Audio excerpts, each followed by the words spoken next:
Hello, food ഫീസ്റ്റിൻ്റെ പുതിയൊരു വീഡിയോയിലേക്ക് എല്ലാവർക്കും സ്വാഗതം. അപ്പോൾ ഇന്ന് രാവിലെയൊന്നും അല്ല കേട്ടോ, വൈകുന്നേരമായി.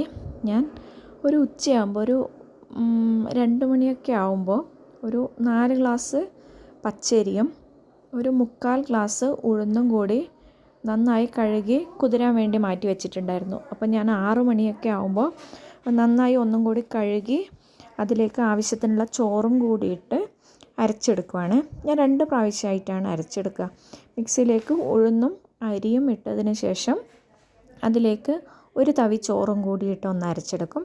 എന്നിട്ട് വീണ്ടും അതേപോലെ തന്നെ കുറച്ച് അരിയും ഉഴുന്നും കൂടിയിട്ട് വീണ്ടും ഒരു തവി ചോറും കൂടിയിട്ട് അരച്ചെടുക്കും. ഇത് അരച്ച് വെച്ച് നമുക്ക് നന്നായി ഇളക്കി യോജിപ്പിച്ച് സൈഡിലോട്ട് മാറ്റി വയ്ക്കാം. ഇനി നാളെ രാവിലെയാണ് നമ്മൾ ഇഡ്ഡലിയൊക്കെ ഉണ്ടാക്കുന്നത്. ഒരു 6 to 8 മണിക്കൂർ മതി ഇതൊന്ന് പൊങ്ങി വരാൻ വേണ്ടി. ഞാനിപ്പോൾ നന്നായി പൊങ്ങി വരണ്ട എന്ന് വെച്ചിട്ടാണ് 2 പാത്രത്തിലാക്കി വെച്ചതാട്ടോ. ഒരു പാത്രത്തിൽ നിന്ന് 2 പാത്രത്തിലാക്കി വെച്ചു. ഇല്ലെങ്കിൽ നമ്മൾ നന്നായി പൊങ്ങി വരുമ്പോൾ അത് രാവിലേക്ക് എല്ലാം തുളുമ്പി പാത്രത്തിലൊക്കെ ആവും. പിന്നെ അത് ക്ലീൻ ചെയ്യണം, ഒരു പാടല്ലേ. അപ്പോൾ പിറ്റേ ദിവസം രാവിലെയായി. ഞാൻ രാവിലെ തന്നെ എഴുന്നേറ്റ്, രാവിലെയൊന്നും അല്ല കേട്ടോ, ഒരു 6:30 ആയി കാണും. എഴുന്നേറ്റ് നമ്മൾ ആദ്യം അങ്ങനെയാണല്ലോ, തലേദിവസം അരച്ച് വെച്ച മാവ് പൊങ്ങിയിട്ടുണ്ടോ എന്ന് നോക്കണ്ടേ. അപ്പോൾ ഞാൻ പൊങ്ങിയിട്ടുണ്ട്. അപ്പോൾ സന്തോഷമായി. അപ്പോൾ കറി വെക്കാൻ വേണ്ടി സാമ്പാർ ഉണ്ടാക്കാമെന്ന് വിചാരിക്കുകയാണ്. അപ്പോൾ നാട്ടിലൊക്കെ പോയി 2-3 ദിവസമേ ആയുള്ളൂ എത്തിയിട്ട്. അപ്പോൾ സാധനങ്ങളൊക്കെ വാങ്ങിച്ച് വെച്ചിട്ടുണ്ട്. അപ്പോൾ ഞാൻ സാമ്പാറിനുള്ള തേങ്ങ വേഗം ചിരകുകയാണ്.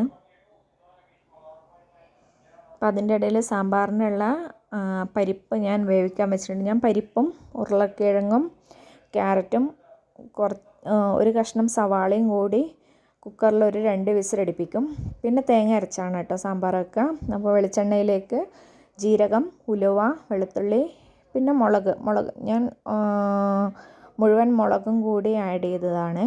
പൊടിയല്ല, പൊടി കാശ്മീരി മുളക് പൊടി ആഡ് ചെയ്യാമെന്ന് വെച്ചിട്ടാണ്. ഒരു 1.5 സ്പൂൺ മല്ലിയും കൂടിയിട്ട് നന്നായി വഴറ്റിയതിന് ശേഷം ഒന്ന് മൂത്ത് വരുമ്പോൾ അതിലേക്ക് തേങ്ങയും കൂടി ആഡ് ചെയ്ത് ഒന്ന് മിക്സ് ചെയ്ത് കൊടുക്കും. ഇനി കാശ്മീരി മുളക് മുഴുവനോടെ ഇല്ലാത്തതുകൊണ്ടാണ് കാശ്മീരി പൊടി ആഡ് ചെയ്ത് കൊടുക്കുന്നത്. ഒരു 1/2 ടീസ്പൂണൊക്കെ ആഡ് ചെയ്ത് കൊടുത്തു. അപ്പോൾ അത് ചൂടാറാനായി മാറ്റി വെച്ചു. ഇനി ഇഡ്ഡലി ഉണ്ടാക്കാൻ വേണ്ടി പാത്രത്തിൽ വെള്ളം ചൂടാകാൻ വെച്ചു, ഇഡ്ഡലി പാത്രത്തിൽ. അപ്പോൾ എൻ്റെ ഈ ഇഡ്ഡലി പാത്രത്തിന് ഒരു 16-17 വർഷം പഴക്കമുണ്ട് കേട്ടോ. ഞാൻ കല്യാണം കഴിഞ്ഞ് ആദ്യം ബാംഗ്ലൂരേക്ക് വരുമ്പോൾ വീട്ടിൽ നിന്ന് എടുത്തുകൊണ്ട് വന്നതാണ്. അപ്പം ഞാൻ ഇഡ്ഡലി നന്നായി പൊങ്ങിയതുകൊണ്ട്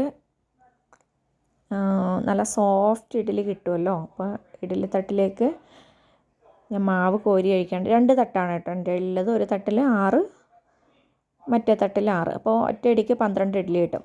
അപ്പോൾ ഇഡ്ഡലിയും കൂടി വെക്കുകയാണ്. രാവിലെ ആയതുകൊണ്ട് പെട്ടെന്ന് പണി നടക്കും. ഒരു സൈഡിൽ സാമ്പാർ ആയിക്കൊണ്ടിരിക്കും, ഒരു സൈഡിൽ ഇഡ്ഡലി ആയിക്കൊണ്ടിരിക്കും. പൊടിയിട്ട സാമ്പാറും ഞങ്ങൾ ചെയ്യാറുണ്ട് ഞാൻ. ഇപ്പോൾ ഇന്ന് തേങ്ങ അരച്ച സാമ്പാറാണ് ഉണ്ടാക്കിയത്. നാട്ടിൽ നിന്ന് വരുമ്പോൾ തേങ്ങയൊക്കെ കൊണ്ടുവന്നതുകൊണ്ട് തേങ്ങയ്ക്കൊന്നും വലിയ ക്ഷാമമൊന്നുമില്ല. അപ്പോൾ അതിൻ്റെ ഇടയിൽ ഇഡ്ഡലി വേവുന്നുണ്ട്. സാമ്പാർ വിസിലടിച്ചു, അത് ഓഫ് ചെയ്തു. എന്നിട്ട് അതിലേക്ക് നമുക്ക് അരച്ച് വെച്ച അരപ്പും കൂടി ഒഴിച്ചു കൊടുക്കണം. അപ്പോൾ കറിവേപ്പില ഇടുന്നുണ്ട്. അപ്പോൾ അരച്ച് വെച്ച തേങ്ങയുടെ അരപ്പ് ഒഴിച്ചു കൊടുത്തു. അതൊന്ന് തിള വരുമ്പോൾ അതിലേക്ക് തക്കാളി ഇട്ട് കൊടുത്തു. നന്നായി തിളച്ച് വരുമ്പോഴാണ് വെണ്ടയ്ക്ക കഷ്ണങ്ങളാക്കി അതും കൂടി ഇട്ട് കൊടുത്തു. വേറെ മുരിങ്ങക്കായോ ഒന്നുമില്ല, ഇത്രയും സാധനമേ ഉള്ളൂ. അപ്പോൾ രാവിലെ പാട്ടൊക്കെ വെച്ചിട്ടാണ് കേട്ടോ കുക്കിങ്. അപ്പോൾ ഇഡ്ഡലിയൊക്കെ എടുത്തു. ഒരു 5 to 6 മിനിറ്റ് മതി ഇഡ്ഡലി ഒന്ന് വേവാൻ വേണ്ടി. അപ്പോൾ അത് ഞാൻ മാറ്റി പാത്രത്തിലേക്ക് വെച്ചു. അടുത്ത ട്രിപ്പ് ഇട്ടു. അങ്ങനെ നമ്മളെ സാമ്പാറും ഇഡ്ഡലിയൊക്കെ ആയി. രാവിലത്തെ